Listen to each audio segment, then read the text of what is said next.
This segment is brought to you by 4th Avenue Auto Repair.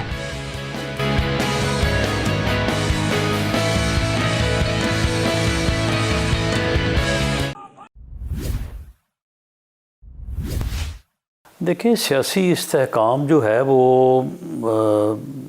Parliament کو تو اس وقت حاصل ہے کہ یہ میرا خیال ہے کہ 2002 کے بعد یہ تیسری پارلیمنٹ ہوگی کہ جس نے اپنی چوتھی 2 سے 7 پھر 7 سے 13 13 سے 18 اور 18 سے 24 تو یہ ان 4 کے بعد 5ویں پارلیمنٹ ہوگی جو اپنی مدت پوری کرے گی، کیونکہ اس سے پہلے 2002 میں جو الیکشن ہوا، اس کے بعد 2007 میں ہوا، اس کے بعد 2013 میں ہوا، اور اس کے بعد چوتھا الیکشن جو ہے 2018 میں ہوا، تو تمام پارلیمنٹس نے اپنی مدت جو ہے وہ پوری کی۔ تو یہ ایک پریسیڈنٹ، یہ ایک روایت جو ہے وہ کافی بن چکی ہے یا مضبوط ہے۔ باقی جہاں تک کسی گورنمنٹ کے اسٹیبل ہونے یا گورنمنٹ کے سموتھ فنکشننگ افیکٹو ہونے کا تعلق ہے، تو اس میں صرف پارلیمنٹ کے اندر یا پارلیمنٹ کے اندر موجود جو قوتیں ہیں وہ صرف وہی میٹر نہیں کرتی، اس میں کچھ چیزیں اور بھی جو ہے وہ میٹر کرتی ہیں، کچھ اور قوتیں بھی میٹر کرتی ہیں۔ تو اس لیے پارلیمنٹ کی جو اندرونی کہانی ہے اس کے مطابق تو یہ کولیشن پارٹنرشپ جو ہے یہ بڑی ایزی پارٹنرشپ ہوگی، کیونکہ ٹوٹل 2 یا 3 اس کے جو ہے وہ بنیادی جو ہے وہ پارٹنر ہوں گے، کیونکہ اگر پیپلز پارٹی اور PMLN کے درمیان انڈرسٹینڈنگ رہتی ہے تو ان کے پاس نمبر پورا ہے، اگر MQM ساتھ ہوتی ہے تو نمبر کمفرٹیبل ہے،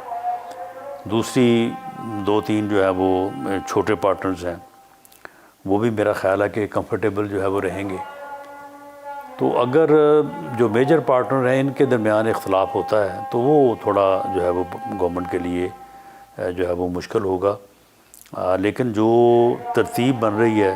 کہ پیپلز پارٹی جو ہے وہ پریزیڈنٹ ہاؤس میں بیٹھی ہوگی، اگر PMLN پرائم منسٹر ہاؤس میں بیٹھی ہے، اسی طرح گورنرز ہیں،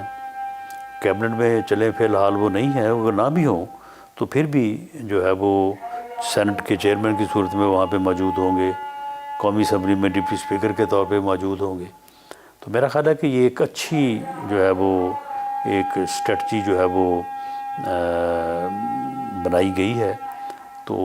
امید ہے کہ پاکستان کے جو حالات ہیں وہ سیاسی استحکام کا تقاضا کرتے ہیں اور سبھی کو اس بات کا ادراک ہے، تو اس لیے پاکستان کی اکانومی کو اٹھانے اور اسے جو ہے وہ اس دلدل سے نکالنے کے لیے جو ہے وہ سبھی اپنا جو ہے وہ ذاتی اور سیاسی مفاد یا پارٹی مفاد کو ایک سائڈ پہ رکھ کے ایک دوسرے سے تعاون کریں گے تاکہ پاکستان جو ہے وہ آگے بڑھ سکے۔ اچھا رانا صاحب یہ بتائیے گا، یہ نہیں لگ رہا کہ مسلم لیگ نون نے کیا اپنے جو ہے وہ باقاعدہ پورے اپنے نمبرز کو دیکھتے ہوئے پیپلز پارٹی کے ساتھ جو ہے وہ حکومت کے ساتھ حکومت بنانے کا فیصلہ کیا ہے، یا پھر مجبوری کے تحت جو ہے وہ حکومت لی جا رہی ہے؟ کیونکہ خورشید شاہ صاحب نے آج کہا ہے کہ ہماری پرائیورٹی PTI تھی لیکن انہوں نے ہم سے بات کرنے سے انکار کیا، جس کی وجہ سے ہم نون لیگ کے ساتھ بات کرنے پر مجبور ہوئے۔ یہ خورشید شاہ صاحب نے درست کہا ہے،